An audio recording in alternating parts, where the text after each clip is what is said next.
కనిపించాలి ప్రతి సంసారంలోనూ మా కథలే వినిపించాలి.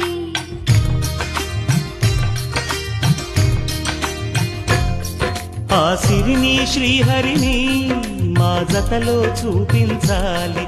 శ్రీకాంతుల కొలువంటే మా కాపురం అనిపించాలి. మా ముంగిలిలోన పున్నమి పూల వెన్నెల విరియాలి. మా చక్కని జంట చుక్కల తోట పరిపాలించాలి. కలలో ఇలలో ఏ కన్నకి ఇలాంటి పతి రాడనిపించే వరుణ్ణే వరముగ ఇవ్వండి. కని విని ఎరుగని వేడుకతో వివాహం జరిపించండి.